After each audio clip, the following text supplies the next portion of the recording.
আসসালামু আলাইকুম ভিউয়ার্স, সবাইকে আমার চ্যানেলের পক্ষ থেকে স্বাগত জানাচ্ছি। জাতীয় বিশ্ববিদ্যালয়ের রেগুলার মাস্টার্স ভর্তির জন্য যারা অনলাইনে আবেদন করেছেন তাদের ফলাফল প্রকাশ হলে কিভাবে বুঝবেন যে ফলাফল প্রকাশ হয়েছে, কিভাবে ফলাফল চেক করবেন, এই বিষয়গুলো নিয়ে জানতে চেয়ে অনেকে প্রচুর কমেন্ট করেছেন। তো আজকের ভিডিওতে আপনাদেরকে জানাবো যে কিভাবে আপনারা আপনাদের ফলাফল দেখতে পারবেন। তো সকল তথ্যগুলো জানতে অবশ্যই ভিডিওটি সম্পূর্ণ দেখবেন। আর মূল ভিডিওতে যাওয়ার আগে একটি রিকোয়েস্ট, আপনি যদি আমার চ্যানেলের নতুন দর্শক হয়ে থাকেন তাহলে চ্যানেলটিকে সাবস্ক্রাইব করতে ভুলবেন না, পাশে থাকা বেল আইকনটি বাজাতে ভুলবেন না।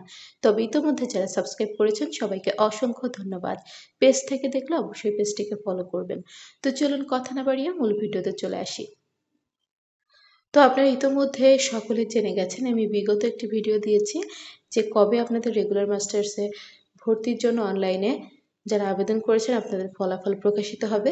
তো আজকের এই ভিডিওতে আপনারা জানতে পারবেন কিভাবে ফলাফল চেক করবেন। তো দেখুন, আপনারা যখন আবেদন করেছিলেন ফর্ম পূরণ করতে গিয়ে আপনারা কিন্তু একটি মোবাইল নম্বর দিয়েছিলেন। তো সেই মোবাইল নম্বরে আপনারা যারা ব্যবহার করেন সবসময় সেই মোবাইল নাম্বারটি কিন্তু খোলা রাখবেন, যাতে করে ওই নাম্বারে এসএমএস আসলে আপনি বুঝতে পারেন। এছাড়া আপনাদের কিন্তু একটি ইমেল অ্যাড্রেস নেওয়া হয়েছিল। আপনারা যেহেতু অনেক বড় হয়ে গেছেন, আপনাদের প্রত্যেকের একটি ইমেল অ্যাড্রেস আছে। তো আপনাদেরকে বলবো যে এসএমএস তো চেক করবেনই, সেই সাথে ইমেলও চেক করবেন। চেক করতে তো কোনো সমস্যা নেই, তাই না? এসএমএস এর মাধ্যমে রেজাল্ট আসতে পারে কিংবা ইমেলেও আপনার রেজাল্টটি দিয়ে দেওয়া হতে পারে। আপনার যখন আবেদন করেছিলেন, আবেদন কনফার্ম হয়েছিল তখন কিন্তু একটি এসএমএস এসেছিল। অনুরূপভাবে আপনি যে সিলেক্টেড হয়েছেন আপনার পছন্দের কলেজে, সেই রকম একটি এসএমএস আপনার ফোন নাম্বারে আসবে, যে নাম্বারটি আপনি দিয়েছেন।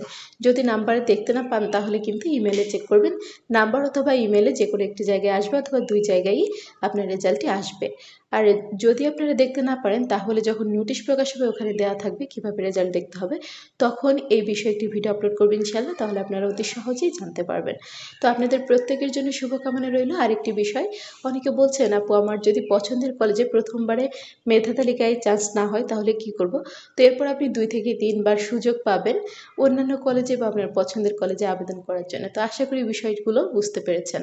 এরপরও যদি কারো কোনো বিষয় জানতে ইচ্ছা করে অবশ্যই কমেন্ট করবেন। জাতীয় বিশ্ববিদ্যালয়ের যে কোনো খবরাখবর সবার আগে পেতে চ্যানেলটিকে সাবস্ক্রাইব করে রাখবেন। ভিডিওগুলোতে বেশি বেশি করে লাইক করবেন, ভিডিওগুলো বেশি করে শেয়ার করবেন।